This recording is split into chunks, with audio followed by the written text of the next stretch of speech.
Today, we're going to do a little segment on backpacks. I find wherever I go somewhere, someone's missing something, they got the wrong pack, their back is hurting, all kinds of different excuses. So today, I'm going to try to give you a little bit of an understanding of what I do for backpacks. It's not just one thing, it's many different aspects of it. So I'll do my best here to try to give you an understanding of what I do in many different types of hunting. And more importantly, I don't care what's in your wallet, I care what's in your backpack. Okay, here goes a few different backpacks here. All right, we'll start with the smallest. This one right here is my Elk Pack, okay? And what makes it so important is that it's narrower than my shoulders. Narrower, more narrow, I don't know. When you're walking through the brush, you don't need that rubbing the bush next to you making noise. So it's inside your shoulders, and it has a water bladder area and a tube for it to come out so you can drink. When you're at high altitude, you need a lot of water, especially if you're a lowlander like me down here on Long Island. So small packs, day pack, most likely you're going to be backpacking half-day hunts, in the morning, back out, in the evening, back out. If you're not, and you need something bigger, then you start looking up to something like this. That's a 6,200 cubic inch SITKA pack that compresses down when it's not full of meat, and it opens up when it is. It's stain resistant, and it can handle a lot of different items in it when you're backpacking in and out of the woods beside just your meat. I don't use it for my day pack. I use it, again, for more than an overnighter. I would say 3.5 nights and more. They come in 4,200s. They come in 1,800s. That's a 62 that I actually have packed up for Alaska, and it's got a bunch of different things in it. I don't need to go through everything, but one of the coolest is a dry sack. What that does is you put your clothes and you put things in it inside the backpack. Most backpacks aren't waterproof, but what that does is it keeps whatever in the backpack waterproof, and when you put it in your tent, either on the floor, on your cot, no matter what, there's moisture. That keeps all your stuff dry. Next backpack. This is my Archery day pack. It looks big, but I carry a lot of stuff with me, and I'll show you what all that stuff is in a minute. But this pack, what it allows me to do is it hangs from a hook or a limb that you want to put on it, and it's got a bunch of different compartments. And what those compartments do is they allow you to put items in it where you remember where it is in the dark. So in the morning when you're going up, you know where your flashlight is. You know where your bow hook is. You know where your bow rope is. Easy to do, easy to keep searching out. If I know I'm going to a tree stand that's already set, and I don't need, all the different items to hang a tree stand, either pegs or sticks or a saddle or anything like that, I can carry less gear with me. I carry the same backpack, but it doesn't have the side saddles, okay? These are SITKA backpacks. You can check them out. There's a bunch of different types. Again, Badlands. You'll find a lot of different backpacks. I use Cabela's packs also. This one here, again, is a smaller pack than the wider one I just showed you. Again, it's an archery backpack. It allows me to get in and out of the woods a little bit lighter, a little bit easy to carry, but I'd still rather carry the weight and take everything I have with me. Okay, moving on. This pack back here, what it does for me is it's got an internal, it's an internal frame here, if you can see that. So when I'm upstate New York or I'm in Colorado and I'm walking long distance and I have to carry more than 25 pounds, that's the backpack I take with me. Not an overnighter, but again, if I'm walking a long ways, it conforms to my back. I don't sweat because it has this kind of like mesh here, keeping it away. Again, and structurally, it stays together, easy to load. And if you look, they all have hip straps here, which goes around your hip and stops you from feeling the weight on your shoulders. Pretty important, especially as the pack gets heavier. Let's move on here to what's in your pack. Just as important as what your pack is made of. Okay, I hope you can kind of see this big mess here. First thing here, folding saw. I always carry a folding saw with me. And a pair of clippers. Okay? They're heavy, so the trade-off is a lot. I killed 2 elk because of those clippers. I sat on a water hole, and there was this thistle, which is this kind of hard little plant that your arrow's not going to get through. I cut a 6-inch wide strip, and sure enough, I was able to stop that elk in that strip, and I was able to kill him from there. That happened to me twice out of 9 hunts. So, thank God for these things. Moving on. This is my bow hook. It's a 23-inch. It keeps the bow far enough away from the tree, and it's got a hinge in the middle of it, so I can take the bow and put it closer to the front of me. Pretty important. Now, the guys that use the climbers, I use temporary hooks, but I leave them in the tree. This is for my bow. The other one was for my backpack. So when I go back to that tree, I don't have to constantly put hooks in it. Be careful about state land. Sometimes you're not allowed to put a hook in a tree there. But I typically leave those in the tree so that when I'm going back to a spot I haven't been to a while, I'll look up and see my hooks in the tree. No, that's the tree to hunt. All right, flashlights. Guys, everybody runs out of batteries, runs out of flashlights, especially when you're tracking and you need to know what you're doing. I carry 1 headlamp with fresh batteries and 2 standard flashlights. And sure as shit, I always have guys asking me, oh, can I borrow a flashlight while we're tracking? So I carry 3 lights with me. Super important. Another thing that nobody ever brings with them that I do. You see that? I don't know if you can read it. Sorry. It says olive oil. I took a little wind checker, emptied it out, and I fill it with olive oil.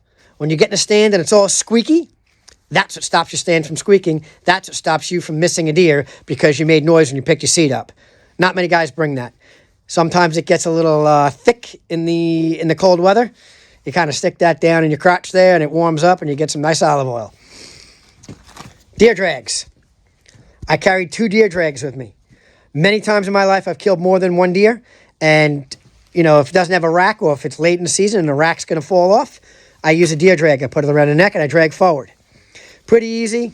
This is a simple one. I get this in one of my tree stand cases, and they're the greatest. I just put a slip knot around the deer's neck, just like this. Take it, and I slide it through there. That goes around the deer's neck, and it drags easy. Super light, and if it gets all stinky and I have to take it out of my pack, I really don't care. Moving on. A ratchet strap. I always have a ratchet strap in my pack. How many times have I gone to a stand and the stand is loose, or the existing strap is getting old? I always have a ratchet strap with me. And when my buddy gets out of control, I strap him back in the cabin and he can't come out and follow me.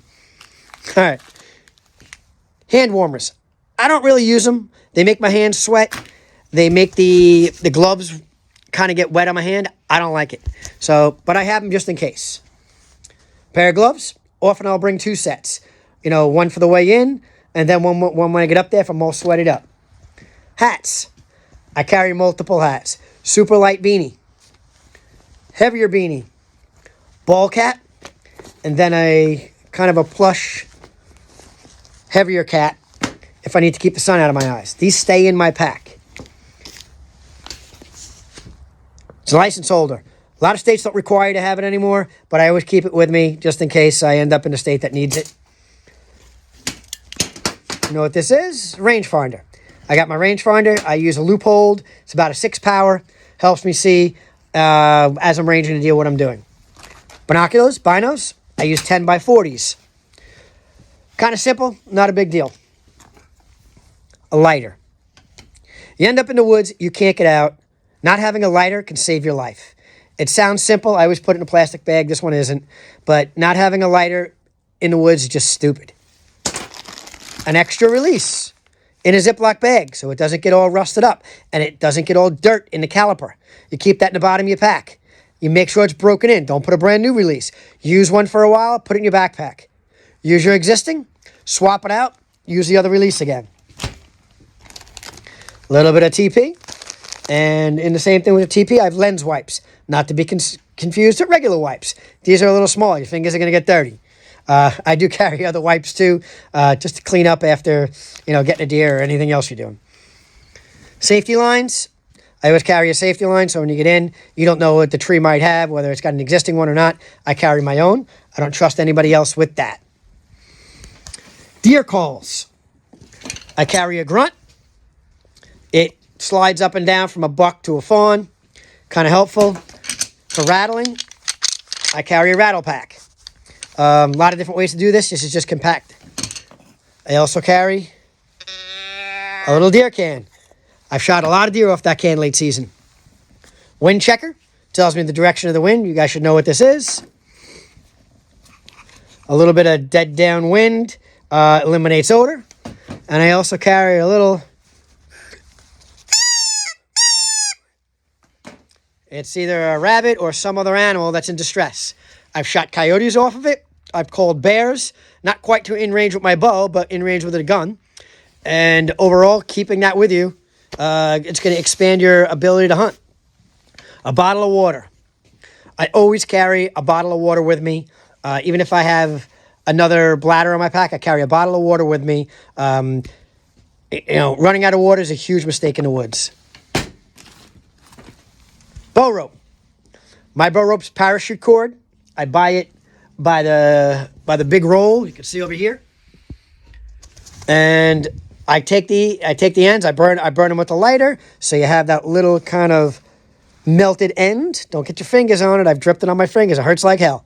But what it does is it stops the ropes from fraying. These last 10 years. So I carry 2 of them with me. One of them's for my bow. The other one's for tying meat up. God forbid I hurt myself. I need to make a tourniquet.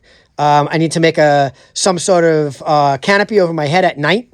Always have 2 of them with me, and I set them at about 30 feet long. What that 30 feet long does is you can get in a tree 25 feet, you tie a knot at the top, tie a knot at the bottom, there you're at 28. If it's 12 foot, it works. If it's 30 foot, it works. I try to keep them at 30 feet. All right, what kind of other stuff I have here? All right, this is pretty important. This has got my tags in it, 3 sets of gloves, 6 gloves, my knife, and 3 different pens. Pens can freeze. If you get the pens that freeze, you better hope you have one that doesn't. And in a lot of states, you have to have a ballpoint pen. You can't use a marker. So I make sure I have multiple pens. If you don't fill out your tag with pen, you can get a ticket. I also carry zip ties. So when I shoot a deer, I take this out with me. I take the drag with me. I can walk over to the deer. I got everything I need. Everyone has their own knives and things like that. I carry a second one that just has my copies of my licensing and things like that I don't typically take out so it doesn't drop. And I also carry them in Ziploc gallon-sized bags. I can use these bags for livers, hearts, or whatever else you want to take out of the woods. These are some of the important things that I use when I'm in the woods. And a lot of times with my friends, they'll often say, hey, you have this. I always do. I'm always prepared. It's hard to believe all this stuff fits in a backpack. And it's kind of heavy. But again, we'll talk about the workouts that's required for bow hunting and elk hunting and moose hunting and all these different things later. But to go over it one more time, here's your internal frame pack. Here's your smaller day pack for archery. Here's your bigger day pack that, when you're saying all day during the rut, you have all your clippers, your calls, everything you need. Here's your largest pack. This is more than a 2-day overnight, maybe 3 to 6 days, and it backpacks meat out. And here's your tiny little pack. That's for running and gunning, and out in elk country when I got to move quick and I got to be able to shoot my bow with the backpack on. All right, hope you got something out of that, guys. If you have any questions on it, we'll catch up and answer them later. Have a good day. Good luck with your backpacks. Bye-bye.